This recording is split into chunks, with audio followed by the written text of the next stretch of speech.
Okay, hello everyone. Welcome. My name is Petra Butler, and I'm part of the Noble Manhattan Coaching Support Group East Administrative Team. We are excited to have you join our monthly support group tonight. These group meetings are intended to, oops, and now the screen is not working. Okay, these group meetings are intended to be a hub for supporting coaches, student coaches, and anyone working in or interested in the field of coaching. So thank you again for joining us tonight. Before we get started, I would like to briefly highlight Noble Manhattan. Noble Manhattan is the largest and most successful coaching training organization in the world. Established in 1993 with its CEO, Gerard O'Donovan. It now operates in 31 countries, and Noble Manhattan trains and supports coaches with the aim to make positive difference in this world. So if you have any question in regards to Noble Manhattan, please reach out to us. We will give you our email after the meeting, and you can always use the chat function in Zoom to ask us any questions. So, okay, sorry about that. Please let me introduce you our team tonight. Beatrice Phillips, Dr. Maria Tatum, Michael Vasconis, Emily Thompson, myself, Petra Butler. And then we also have Susan Jester and Glenn Phillips on board as ambassadors tonight. Thank you for joining us. The agenda for tonight is the introduction of our speaker. Then we have a presentation and a question and answer session with the speaker. And then we will move on into our breakout rooms for our mastermind session. We will have the opportunity to do a small confidential group mastermind session for about 45 minutes. And these mastermind sessions, each room will have one facilitator to drive the mastermind conversation forward. These are usually like groups of 4 to 5 people, and they are confidential, safe, and private, not recorded. So please use this in your best interest. The facilitators will be asking a couple of questions to get the conversation going. And yeah, what are those mastermind sessions and what is the purpose of our coaching support group? So we would like to discuss and exchange and share information and best practices. We would like to provide support, motivation, inspiration, information, as well as a place where like-minded people can come together to form a mastermind alliance. So together, we will either find a way or make one. Our presenter tonight is our very own Beatrice Phillips, talking about emotional agility. With that being said, I will hand it over to Emily Thompson to officially announce our presenter for tonight. So thank you, and I hope you will enjoy.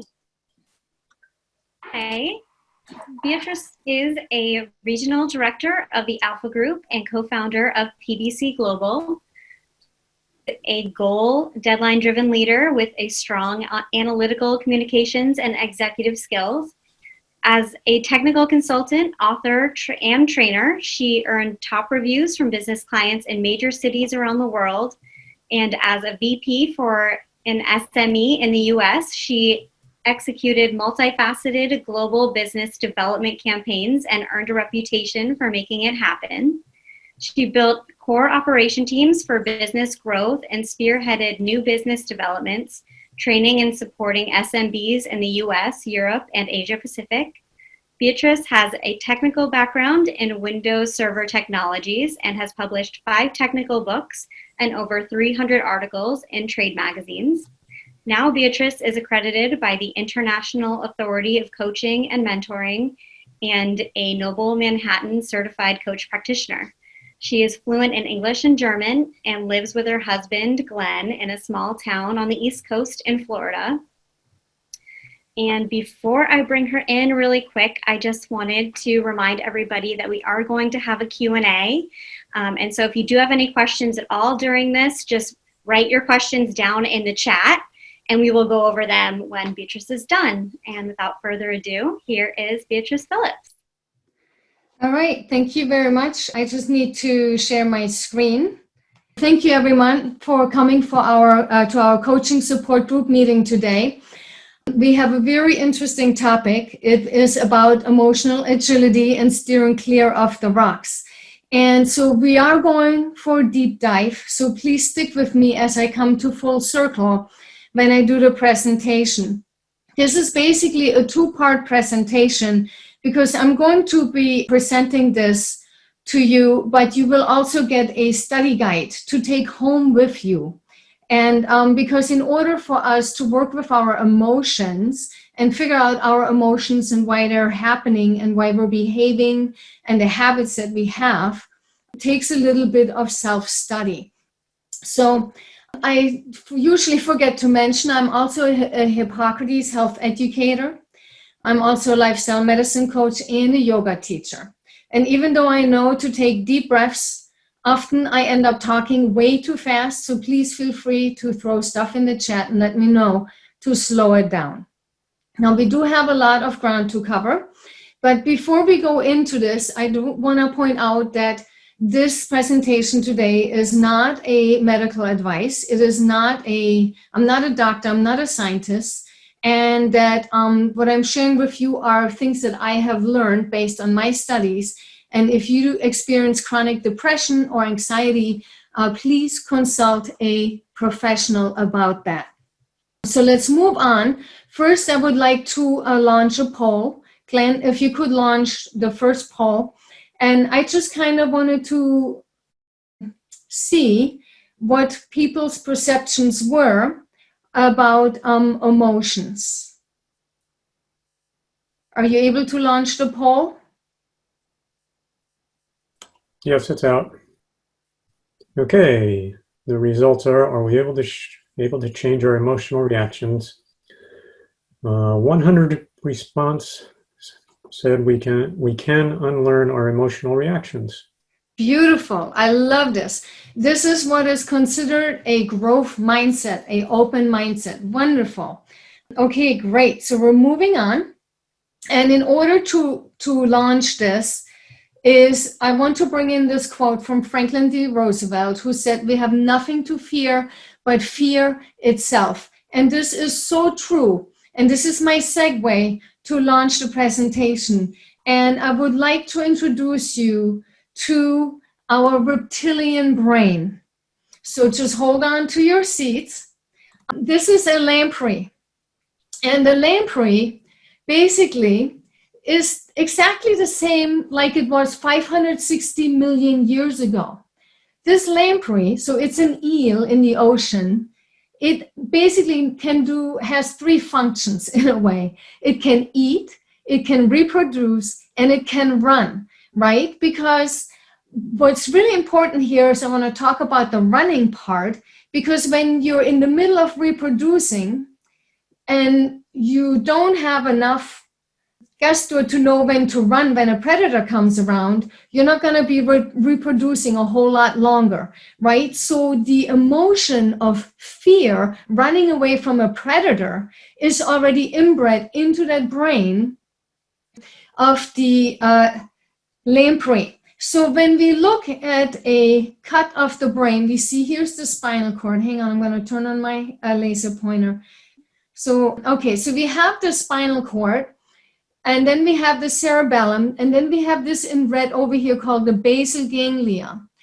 And the basal ganglia in this eel, this lamprey from 560 million years ago, is the same basal ganglia, the same design that is in our brain. At the bottom of the basal ganglia, there is an almond-shaped mass called the amygdala. And we hear often about being hijacked by the amygdala, and the amygdala is what creates the fear response. Now, here is a slide on an MRI, and when you look here on the very right-hand side, what you see down here in the orange, this again is the basal ganglia with the amygdala, and you notice that the areas that are lit up in the brain are the areas when we're thinking of love, maternal or romantic love. So what this tells us, because we don't see love here, we know that fear was the primal emotion that's there, that emotions like happiness, sadness, and love all develop after fear, right? In the newer brain, because we have 3 separate brains. And the limbic system, which is the basal ganglia part of, is our primal brain. So fear is a primal emotion and a primal response. And when I talk about fear, when we experience fear in general, this primal emotion, a lot of our behavior is driven by fear, much more than you think that it is. So I have an iceberg here, and you see on the top it says anxious, and anxiousness and fear. Anxiousness is like a pre-step to fear, right? But then we have threatened and insecure and weak. But then there's all these other words like paralyzed, shocked, insignificant. So for instance, think about when you go to a party and you are underdressed, you find out you're underdressed, and you could be the smartest person in the room, yet most likely you're going to feel inadequate or inferior because you're not fitting in with the rest of the people. So that is a primal fear of not fitting in, not being acknowledged, not being respected, not being taken for full. And this goes back to when we were living in caves. So they tell me, we used to live in caves, and the men would go out and kill mammoth and other things, and the women would go and pick berries, right? And the thing was that when you were in a tribe, in order to survive, you needed to remain in the tribe. If you had a falling out with your tribe and you got kicked out, survival on your own was highly unlikely. So this is really deeply embedded in us, is our social connection, and also this fear of not fitting in. And that drives a lot of our habits and reactions. So there's a lot more to fear than we give credit for.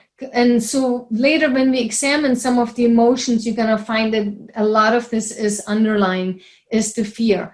And the good news is once you learn to control like your emotional fear, the habits of fear, you can also control other emotions. So just a little bit deeper on fear, there's 3 stages of fear. We usually know about the fight or flight.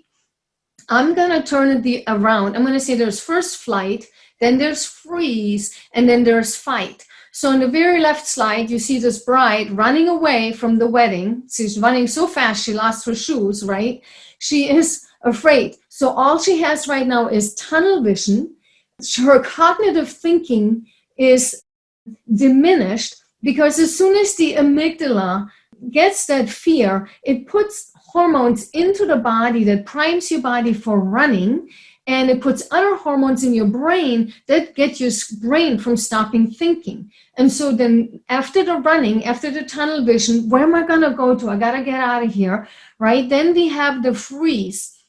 And that may have been something that you experienced when you were younger as a kid, and something happened or something broke and it wasn't even your fault, but you just didn't know what to do, and you just froze in the spot, and you noticed your arms go numb and your limbs and you couldn't move. And then there is fight. There is that aggression where we're triggered and we're immediately like, boom. It's like, I'm not even going to let this happen. I'm going to stop this right now. I'm going to fight this off. And so our adrenaline is like super high and rushing. And the thing is, the amygdala processes about 400 billion bits of information a second. This is so much faster than our third brain, our prefrontal cortex, the new brain where we do the cognitive processing. The amygdala, since it's part of the limbic system, it's primal, that fear takes over everything. It will always control.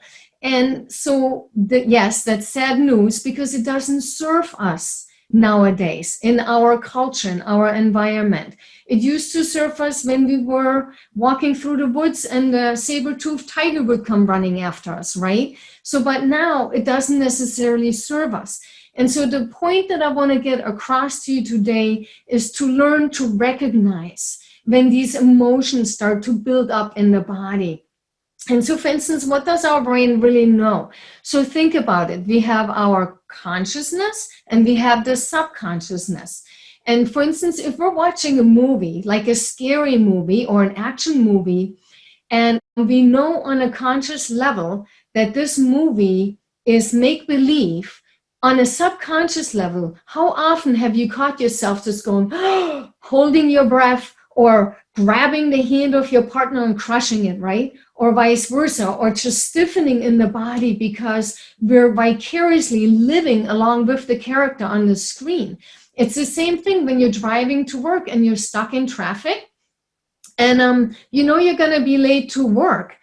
Are you sitting in your car being cool as a cucumber, or are you starting to like shake, break out in a sweat, get angry at the traffic, yell at something, you know, and we start to exhibit certain emotions which are not very logic, because the reality is by the time you get to work, there is no saber-toothed tiger coming to eat you, but our brain doesn't know the difference. The only thing is, yes, we're late to work, so now we're not fitting into the tribe. But the same mechanism gets triggered within the body. And it's the same thing if you're sitting at work and you're having a great day in your cubicle and your coworker walks by and says, hey, boss wants to talk to you. The first reaction is like, oh my God, what do I do, right? And so we kind of, it's a fear response. So it's built in. And what this does, it puts us into a continuous cycle of chronic stress, of emotions. So this is a really good analogy here. So just imagine for a second you're a track runner, right? And when you know you're going to run that track and you're racing against other people, you're stepping into, you have your shoes on and the announcer says, get ready. And so you're like stepping over into your lane, you're shaking out your muscles and everything, getting limber. And then the voice says, get set. And now you're taking your cleated shoes and you stick them in the starting block. Your muscles start to pump full of blood and adrenaline, and you're ready to charge and go. And the go never comes. And this is what happens to us all day. Let's start with getting up in the morning, being tired because maybe we stayed up late, feeling rushed. Got to get the kids to school. Then we got to drive to work, deal with the traffic. We have to think about, what am I going to get for lunch today? What am I going to cook for dinner tonight? Have to think, I got to do laundry. What's the after school activities for the kids? I got this deadline for this project. I have to make this meeting. I have to write this proposal. I have to fill out this report, right? And then it's like, I still got to manage my finances. I have to do my taxes, right? Then you come home and you open the phone bill, and then the phone bill is the wrong rate, and right, boom, and we hit the roof, right? Or the insurance company calls, or our bill is wrong or something, or your kids do something. And it's because we're in this get ready, get set mode. But unlike that runner, when he gets launched out of there, he is expending that energy and letting that go, right? We have this primal fear. We have all these hormones pulsing through the body, and usually when we run off, we can burn it off and get rid of it. But we're not. We're sitting in the car. We're tapping the fingers on the table, right? But we're still experiencing all these other emotions. And so we're basically in a chronic state of stress, if we like it or not. Most of us are. And so this slide just kind of goes a little bit into the physical impact that it has on our bodies. And one of the most important things is for people who experience chronic stress, literally their amygdala shrinks, their hippocampus shrinks, which is where your memory is stored, right? And we have hardwired stress-linked pathways, and we continue on this cycle of stress. And most important here, I do want to point out that it does shut down inflammatory responses, which means we are at risk for autoimmune diseases and onset for other diseases. So even if our stress is just imagined, because yes, you have to finish this report. Yes, you have to figure out what to make for dinner tonight. Yes, the kids left a mess. But, is it really logical to get upset about it, to get stressed out about it? And this is what we're talking about today. How can we fix this, right? And you're going to get some self-study, because it's a process. It's going to take some time, but you will be able to unravel all of that. So how are you currently regulating your emotions? I can tell you how. you're avoiding things, right? We're avoiding situations. Oh, so-and-so is going to be at that meeting. Gosh, do I have to? Maybe I can get out of this meeting. Or maybe we tell a white lie because we know when we tell the truth, then we're going to have a confrontation and we just really don't want to deal with that right now. Or maybe we just go straight on the attack. Some people do that. Or we eat more, like we eat dark chocolate, right? Because it's healthy. And then we drink red wine because it has resveratrol. So if we drink red wine and eat dark chocolate, I'm doing something healthy for my body. So then we rationalize away our addiction, right? Or some people just do straight up drugs. And then we have prescription drugs, by the way, which creates a whole nother mess. If you are on prescription drugs and the foods that we eat can also mess with our emotions, but that's just a whole nother session on its own. So what we do is we try to delay any of the unpleasant meetings, we procrastinate things that we don't like to do, and we stress over things like the family get together with Uncle Joe at Thanksgiving, who we really don't want to talk to. So what if I tell you that there really is no logic whatsoever to our emotions? That all of our emotions are basically just that. They're an emotion. There's nothing right or wrong about it. It doesn't serve us in many instances. And basically, these are triggers that we've just learned. We have a stimulus and we have a response. And that's what an emotion is. So when we look at this, emotions are learned on an unconscious level. And so basically what happens is we experience some heightened emotional event, like a car crash, like we're in an accident. It can be real. It can just even be imagined. It doesn't even have to be real. And the brain records that event, right? It goes into your hippocampus, and the emotion gets tied together and associated with the event. So anytime you have that memory come back, that emotion is tagged right along. There's a saying that says neurons that fire together wire together. So as this happening, as you're having like getting into an accident or your first fight ever with the boyfriend or some other cataclysmic experience, whatever that may be, the amygdala, those little almond-shaped things go and it looks for anything that preceded that event, and then tries to, in the future, to predict the occurrence of the event based on that trigger. So if you were reading, I don't know, this is a silly example, but if you were reading Moby Dick, when a book, right, a certain book, when someone came in and just told you, oh, you're losing your job, then in some really unlogical way, your brain connects, because you were reading Moby Dick, with losing your job. I hope this makes sense somewhat. It's a little bit deep, so I don't want to, just follow along with me. So I'm going to show you some things. So let's just imagine you walk into a bakery, and I want you to imagine smelling that fresh baked bread. Is your body having a reaction to this right now? Or for instance, I don't know if you're scared of heights. If you are, then please don't look too much on the picture. But if you're not scared of heights, what about thinking of a spider or thinking of snakes? So what happens when we're little, you don't know, spider's a spider, right? You don't have any opinion about a spider, but then you see your mom see the spider, scream, and then take the broom and whack the spider. So you immediately put in your head, oh, spider, what do I need to do? I need to scream and kill the spider. For instance, water. Babies, when they're born, you could throw them in the water. They will swim like fishes, hands down.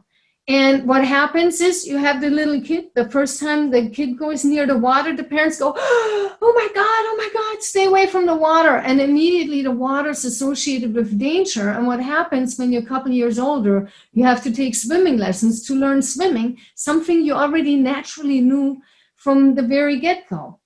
Or think about, you know, how some people are really fearful of dogs. I remember I was feeding a horse years and years ago, and it bit my thumb when I was a little kid. Asked me if I like horses. Or for instance, don't even think about biting into any of those lemons right now.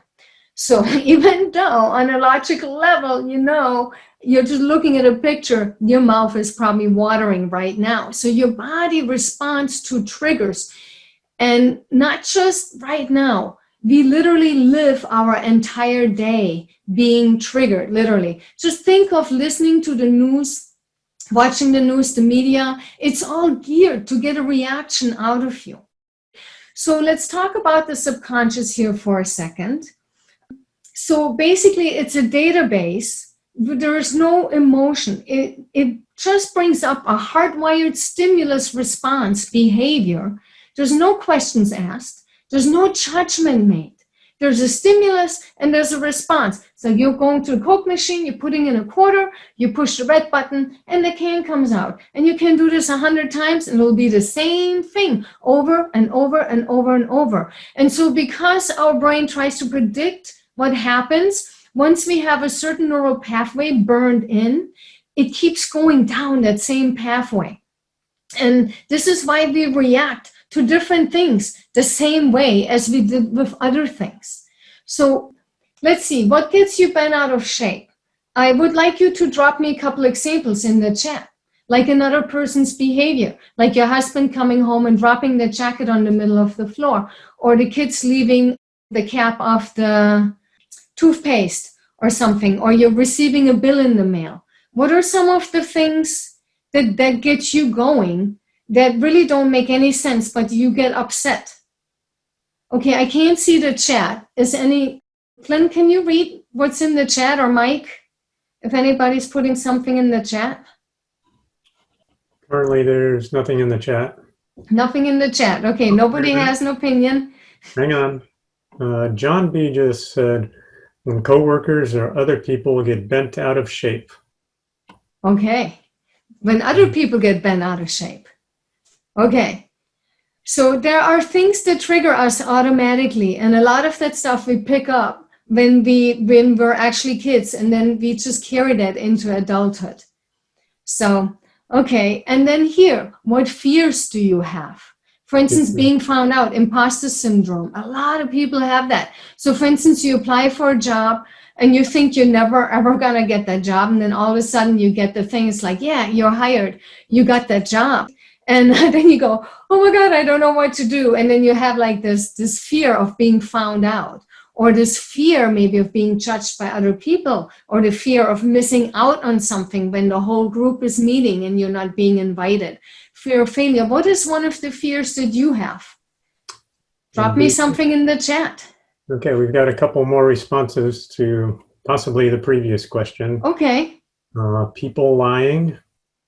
Another one is liars being, and being in a rush. And then also when you find out family is hiding information from you. Ooh. Another one, not fitting in. Another one is failing. Mm-hmm. Yeah. Yeah, these are common responses, and this all affects us physically. Being lied to, feeling like a failure, or people being in a rush, or feeling like you're not fitting in. It is very common. You are not alone. This is so normal. The thing is, we don't need to live with those feelings. So having the emotion come up is natural. It's primal. Just accept that will happen. However, you don't have to beat yourself up over it. And so I'm going to talk about that a little bit. But most of the work will have to be done on your end. The first thing I need you to watch out is when you have these experiences, when you find out someone's lying to you or your family was hiding things from you, which is very upsetting. I'm totally get it. And we all have these things. And the thing though, is it worth to blow our lid over it? Or would it serve us better to discuss things in a calm manner?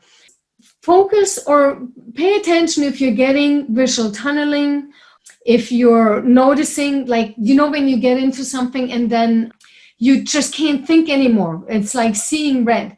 You get so angry or so upset again, your thought process stops. You can't think anymore. You're this record, keeping going in the same track over and over. And it can get to the point that it gets so much that we have loss of hearing and loss of feeling.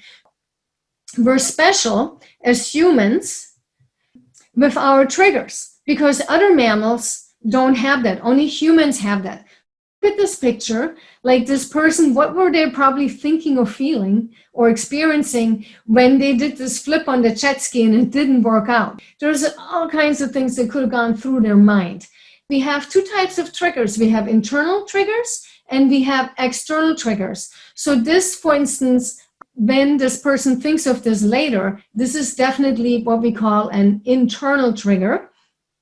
External triggers are, again, situations and people like we just talked about when we find things out. Now, the difference between us and other mammals, since our neurons, since they're wired together, every time when you think of the episode, the emotion comes right along with it.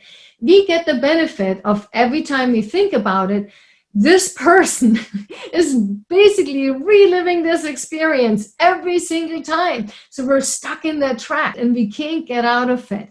And so you're not going to like what I'm going to tell you. And it's very logic. I'm going to tell you, you need to unplug. And I don't know, let me see. I'm going to tell you a little story here real quick. I'm going to make this up. Let's just make believe this was real.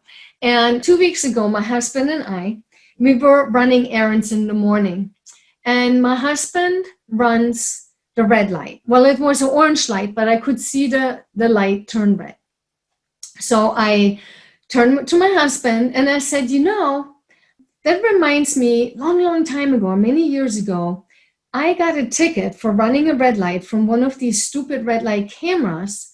And to this day, when I think about it, I still get angry. And I said, and I don't understand why I still get angry. I should have let that go a long time ago.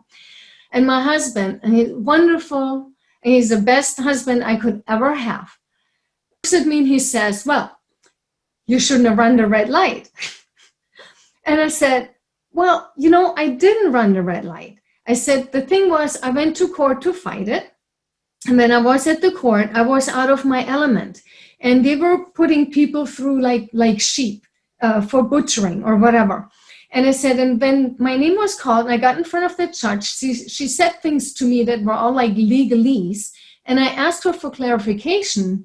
And the judge just shut me down. And she pointed at the cop. And there's this big, tall cop, intimidating, standing next to me. And he just pointed at a computer screen that had a picture of my pickup truck at the end of like the intersection with the brake lights on. And the brake lights were like screaming red. So my brain got that, I was on the brakes. That's why the car was still in the intersection. I explained it to my husband. I said, yeah, but I hit the you could see the brake lights. And I just never even said to the judge, hey, listen, I was stopped.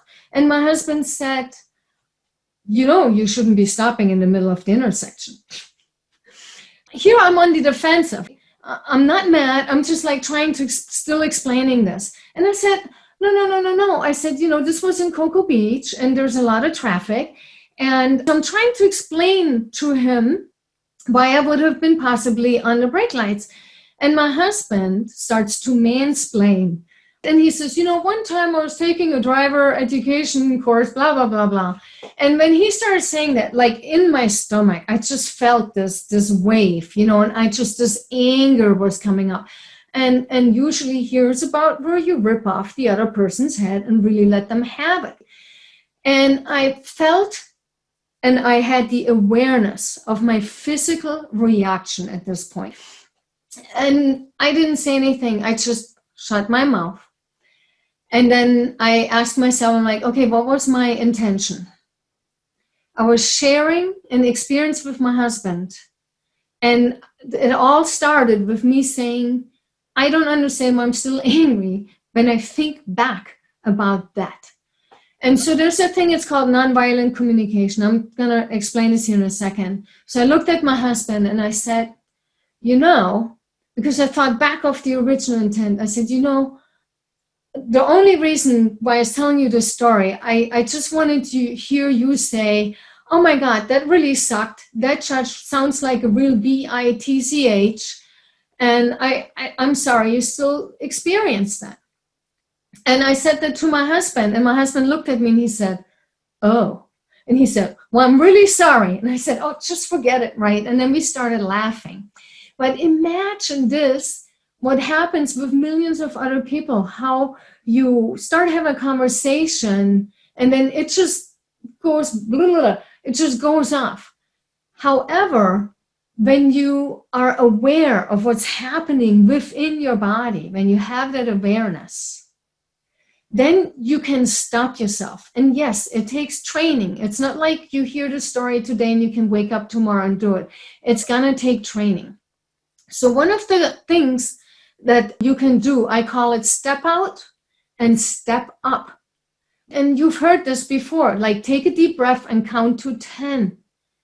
Do that. As soon as you notice something coming up in your body, as soon as you have a physical reaction, just go, whoa, and take a step back. And so for me, it was like, what is my real intention? What is my need here? Why was I sharing this with my husband? I really just kind of wanted to connect and get some empathy. But so you got to ask yourself, what's the purpose of my emotions? Are they called for? Yes. Do I have a right to be angry? Yes, but maybe when I look at it from a different point of view, maybe my husband was in a whole different train of thought when I brought that up, because he wouldn't have run, that's not what he does. He doesn't run red lights. So his mind must have been somewhere else. Maybe he was somewhere else, and so he was answering without actually tying into or listening well to what I was saying.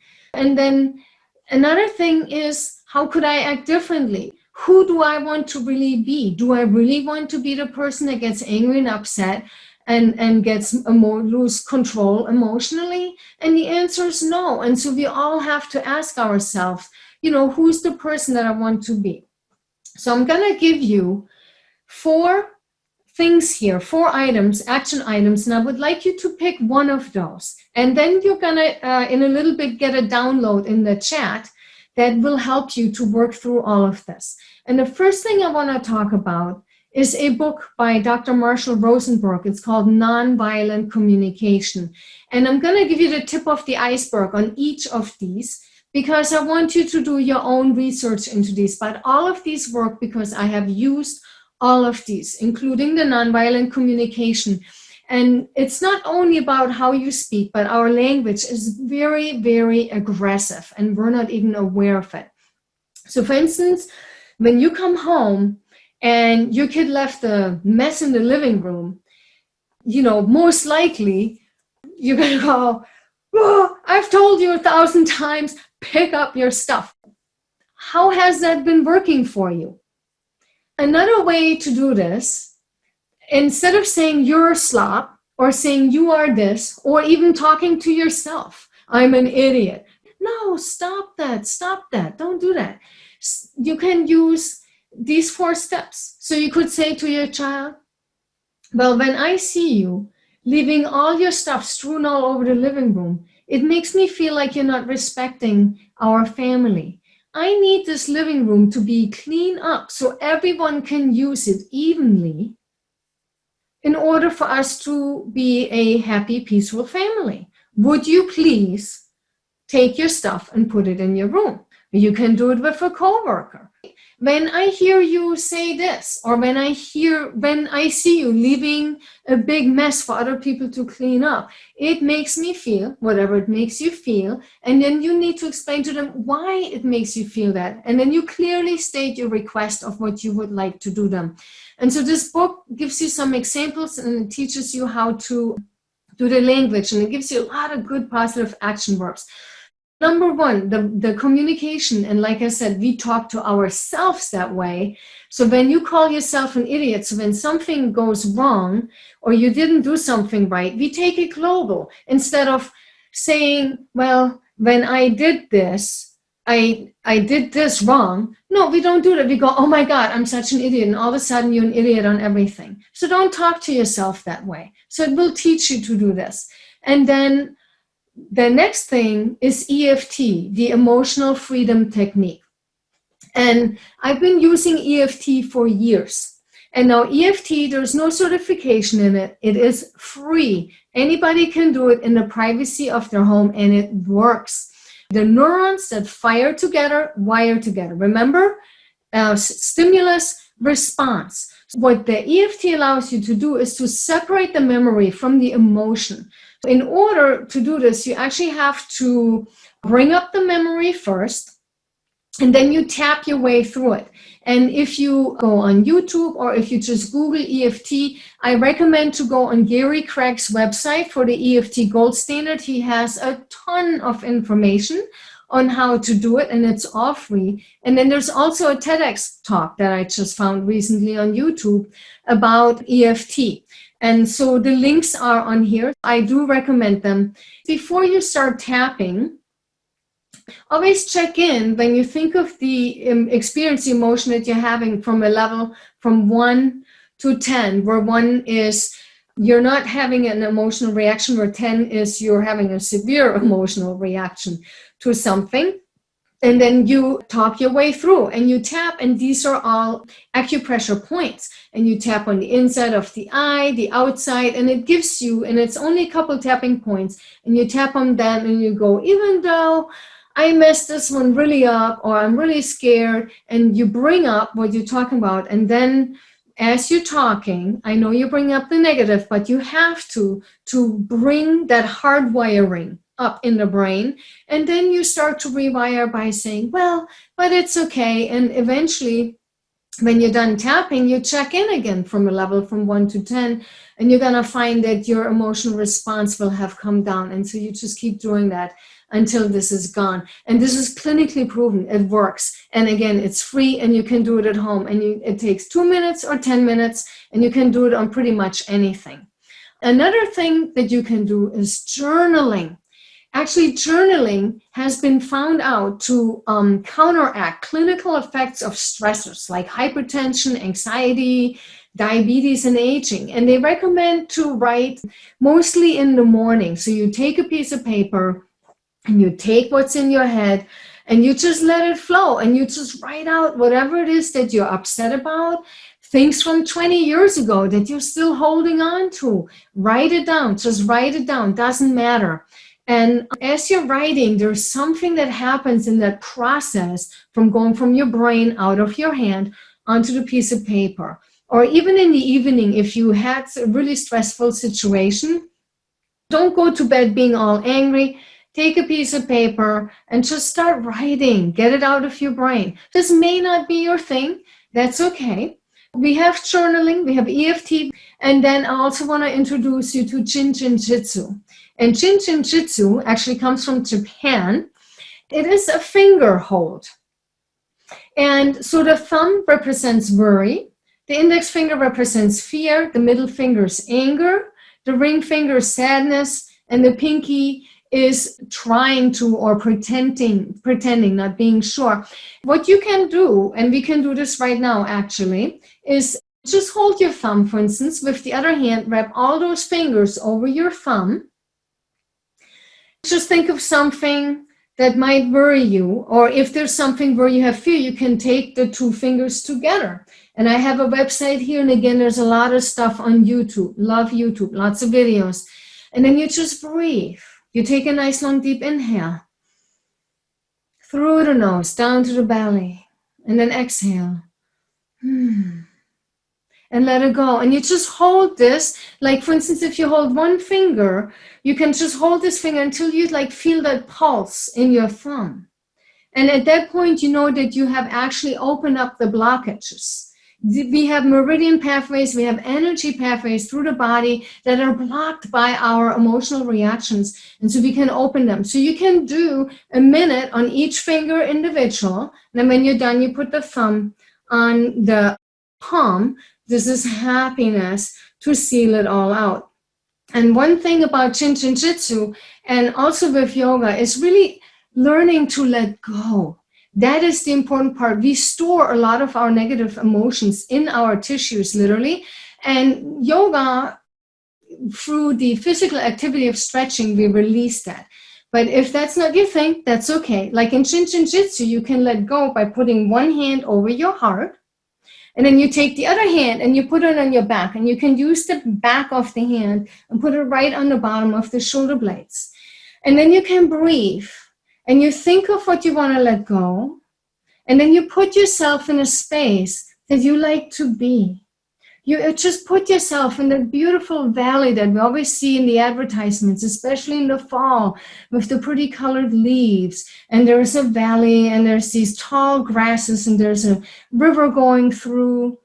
And maybe even imagine there's these colorful leaves bopping up and down that crystal clear stream. And then you can just take each one of your worries or things you want to let go, put it on a leaf, and then just watch it go down the stream in your mind and just let it release it and let it go. And so you can just sit there. All it takes is a minute and breathe and do it. And it's amazing the effect on the body. Even just holding your partner's hand has been known to help you lower your blood pressure. So Shin Shin Jitsu, we have the EFT and we have journaling. What we're doing here, replacing old habits. Well, Beatrice, I don't mean to get in the way with you. I'm just giving you a time hack that it's 7:50. Okay, thank you, Michael. That's perfect. We're replacing our old habits. We can't just kind of get rid of habits. It's better to replace the old habits. And it's literally a 4-stage process. It requires commitment. We have to be consistent. We got to stick with it. And we should focus on one habit change at a time. Don't try to do everything at once. And like I said, we're going to have a self-study guide that will show you how to walk through all these things and how you can combine it. The emotions are wired, right? So we will have a response. And I would like you to pick one of these that I just talked about. I mean, nonviolent communication should be there in a way. You don't need to get the book, but maybe just kind of look into it, what it is. Then we have the EFT, we have the Shin Shin Jitsu, and we have journaling. Glenn, could you launch a poll for me, please? Sure, I'm doing that now. Okay. All right, poll is launched. And so this works with the self-study guide that we're going to put into the chat. There's a lot of stuff. I wanted to make that point today, why it is so important for us to be in control of our emotions, or even if it's not in control, how to learn to manage our emotions. Because when we're just like an emotional bomb, that doesn't serve us, that doesn't help people around us. And if we can learn to manage our emotions for any one of these techniques, you'll be so much further ahead, and your health and as well your relationships with everyone around you will be so much better. All right, I'm unmuted. Okay, the highest one right now at 45%. We've got 11 out of 21. Yep. Just keeps changing. Is nonviolent communication is 42%. That's tied with the Jinshin Jutsu. And then the other two, EFT and journaling, are both tied at 17%. Okay, fantastic. Shin Shin Jitsu, you can do this. You can be standing in the grocery line and be angry at something. I don't need to explain the middle finger. It's anger. It's funny how that works. Or you can be angry at something, just like hold with one hand on that middle finger and then just breathe. It helps you to negate the negative effects in your body. We're coming to the end. This is my email. It's b@bphillipswellness.com. Maria, could you put the self-study guide in the chat, please? And so what I would like you to do, so this is how this works. It's a 2-step process. There's a study guide number 1 and a study guide number 2. And for the first 14 days, you're going to write down your experience noticing your emotions and your physical reaction. And so it gives you, it's like 2 days to write this down. And then when you've written all of that down, then you go to step number 2, which is the next page, where you then work with one, like the Jinshin Jitsu. And then you write down like the top 10 things that are like your biggest hang up. And then you just pick number one. And then you just work on that to release that. And you're going to find that as you work your way through the list, and each one of them take about a month to make sure it sticks. And you're going to find by the time you get to item number 3 or 4, a lot of other things emotionally will just fix themselves on their own. So again, here's my email. If you have questions, feel free to shoot me an email. It might take me a day or two to respond. So please be patient with me. And I just wanted to bring up one more thing with Noble Manhattan. And this is, I found all this through coaching. And if you have children that you want to bring up that are emotionally well-balanced and well-balanced in general, Noble Manhattan is launching adolescent coaching and child coaching. This could help with working with your children, or if you're working with children in general. And this is an accredited coaching course by the IAPCM. And so we're very excited because, like, in the world, this is the first course of this type that works with children as well as with adolescents. So this hasn't been there. And so this way, we can already take our children and youngsters and put them in the right space so they don't have to hang on to things like we did for 20, 30, or 40 years. I think we have some questions. Yeah, we got some Q&A, right. don't we, B? We have questions. I got to answer questions. I'm going to stop my share. Okay. All right, everybody, take this time and use it, in my opinion, wisely. Ask some questions, get some answers. One of the first questions that I saw was for people, can you share those links in the chat that you provided for YouTube to the Shinjitsu stuff and the EFT? Okay, they're in the PowerPoint right now, but what we will do is we will put them in the follow-up email that's going to go out tomorrow. Very good.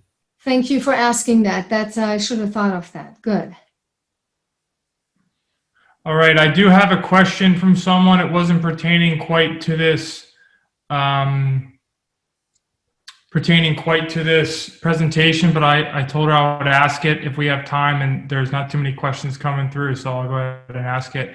It's from Safia. She's a food technologist. She's now doing lifestyle medicine coach, changed her career to help people, and she wants to know for job security, she wants to know kind of where to work and things like that with the whole lifestyle medicine coach.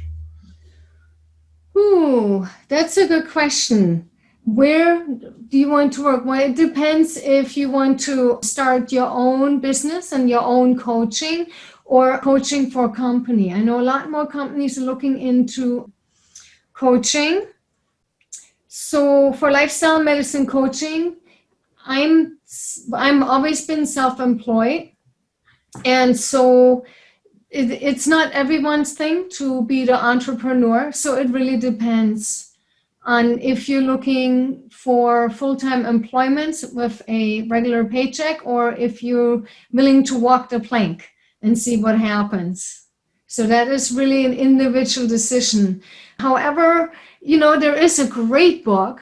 I love this book, and it's called What Color is Your Parachute? That teaches you how to create your own job within companies. So maybe you want to find a company where you want to work at, and you can approach them and then pitch your ideas to them. So, just open-minded.